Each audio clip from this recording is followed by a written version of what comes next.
విజయనగరం బొబ్బిలి నియోజకవర్గాలకు మరియు పార్లమెంట్ సెగ్మెంట్కు సంబంధించిన కౌంటింగ్కు జేఎన్టీయూ జీవీలో జూన్ 4వ తేదీన ఉదయం 8 గంటల నుండి లెక్కింపు ప్రారంభం అవుతుందని, సిబ్బంది 6 గంటలకే రిపోర్ట్ చేయాలని విజయనగరం రిటర్నింగ్ అధికారి కె కార్తిక్ తెలిపారు. మొదట పోస్టల్ బ్యాలెట్ లెక్కింపు జరుగుతుందని, అరగంట తర్వాత ఈవీఎంల లెక్కింపు ప్రారంభం అవుతుందని తెలిపారు. లెక్కింపు పూర్తయ్యే వరకు టేబుల్ వద్ద నుండి సిబ్బంది వెళ్లకూడదని తెలిపారు. జూన్ 4న మనకి జరిగే కౌంటింగ్ ప్రాసెస్కి అపాయింట్ అయిన స్టాఫ్ అందరికీ కూడా ఇవాళ ఇక్కడ ట్రైనింగ్ ఇవ్వడం జరుగుతుందండి. Counting supervisors and counting assistants along with postal parliament కాన్స్టిట్యున్సీకి సంబంధించిన పోస్టల్ బ్యాలెట్ ఏఆర్ఓస్ కూడా వాళ్ళందరూ వచ్చారండి. పార్లమెంట్ కాన్స్టిట్యున్సీకి సంబంధించిన postal ballot AROs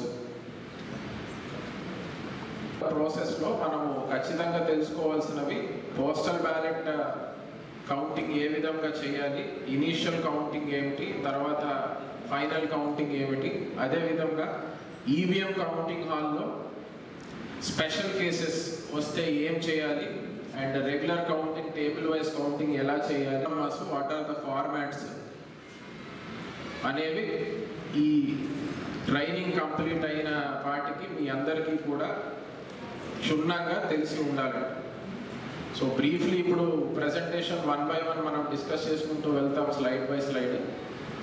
so postal మీలో కొంతమంది పోస్టల్ బ్యాలెట్కి అలాట్ అవుతారు, పోస్టల్ బ్యాలెట్ కౌంటింగ్కి అలాట్ అవుతారు, కొంతమంది ఈవీఎం కౌంటింగ్కి అలాట్ అవుతారు. కాబట్టి ఇక్కడ ఉన్న వాళ్ళందరూ కూడా both postal ballot and EVM counting procedure మీద కంప్లీట్ అవగాహన తెచ్చుకోవాలి.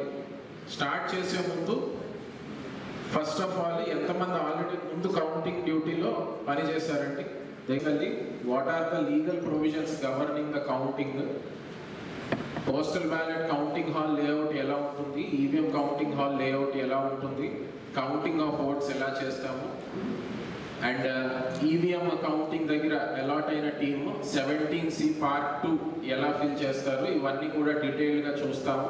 కొన్ని స్పెషల్ కేసెస్ అనేవి ఉంటాయి మనకి ఈవీఎం కౌంటింగ్లో. ఫర్ ఎగ్జాంపుల్ కంట్రోల్ యూనిట్లో డిస్ప్లే కనబడడం లేదు, లేదా కంట్రోల్ యూనిట్ ఆన్ అవ్వడం లేదు, లేదా కంట్రోల్ యూనిట్లో ఆ రోజు పోలింగ్ డే రోజు క్లోజ్ చేయాల్సి ఉంటుంది, పోల్ కంప్లీట్ అయిన తర్వాత క్లోజ్ చేయలేదు, లేదా పోల్ డే రోజు మాక్ పోల్ చేసి ఉంటారు, ఆ మాక్ పోల్ స్లిప్స్ క్లియర్ చేయలేదు వీవీప్యాట్లో, లేదా మాక్ పోల్ డేటా క్లియర్ చేయలేదు కంట్రోల్ యూనిట్లో. ఇలాంటి స్పెషల్ కేసెస్ అన్ని ఎలా డీల్ చేయాలి కౌంటింగ్ రోజు. అదేవిధంగా కౌంటింగ్ రోజు మనము 5 వీవీప్యాట్లు అంటే ఈవీఎం కౌంటింగ్ అంతా పూర్తయిన తర్వాత ఒక 5 ర్యాండమ్ వీవీప్యాట్స్ తీసి కౌంటింగ్ చేస్తామండి. సో 5 ర్యాండమ్ వీవీప్యాట్స్ ఏ విధంగా కౌంట్ చేస్తాము, ఎక్కడ కౌంట్ చేస్తాము, వీవీప్యాట్ కౌంటింగ్ బూత్ ఎలా ఉంటుంది, అలాగే రీకౌంటింగ్ ఆఫ్ ఓట్స్ గురించి, అండ్ ప్రతి టేబుల్కి కౌంటింగ్ టీమ్తో పాటు ఒక మైక్రో అబ్జర్వర్ కూడా ఉంటారు.